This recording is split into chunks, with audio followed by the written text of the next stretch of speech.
The Jacksonville Jaguars are at odds of 50-1 to win the Super Bowl, with their 2016 season win total set at 7.5 games.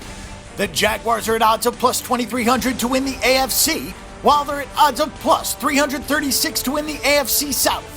Last season, the Jaguars went 5-11 straight up, while going 7-8-1 against the spread. They went 10-6 on the over-under. The Jaguars entered the 2016 regular season with high hopes of finally finishing with a winning record, something they have not done since 2007. The Jaguars have finished with 5 or less wins in the last 3 seasons under head coach Gus Bradley. Another losing season could spell the end for Bradley with this team, but oddsmakers think the Jaguars are going to be competitive this season as they have set their win total at 7.5 games. The Jaguars had a decent offense a year ago and they were 14th in the league in points per game, but their defense was awful as they finished next to last in the NFL. Jacksonville did a lot in the NFL draft to address their problems, as their first 6 picks were all on the defensive side. If the defense improves as much as people expect, and Blake Bortles plays well, then the Jaguars could be a pleasant surprise for this season. The Jaguars were much better than expected last season, as quarterback Blake Bortles threw for 4,428 yards. He did it without much of a running game, but that could change in 2016 as the team went out and added Chris Ivory to help out TJ Yeldon at running back.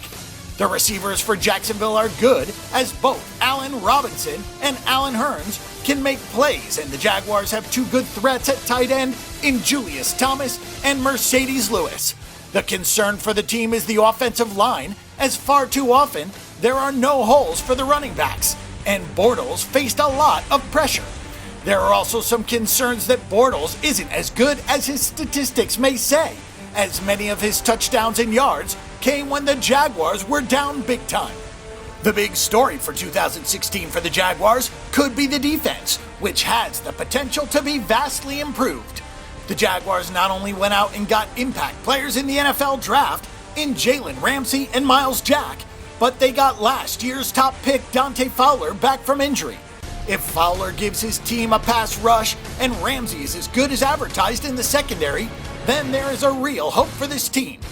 They already have a good linebacker in Paul Posluszny, and they have some talent in the secondary led by Tashawn Gibson, who comes over from Cleveland. The Jaguars won just 5 games last season and their win total is 7.5 for 2016. There are 2 big reasons that the Jaguars might not win 8 games, and those are head coach Gus Bradley and quarterback Blake Bortles. Bradley has done nothing with this team in 3 years, while Bortles' stats were padded as the Jaguars threw the ball a lot. We'll go against the public opinion and the Jaguars and say that they finished with 7 wins or less in 2016.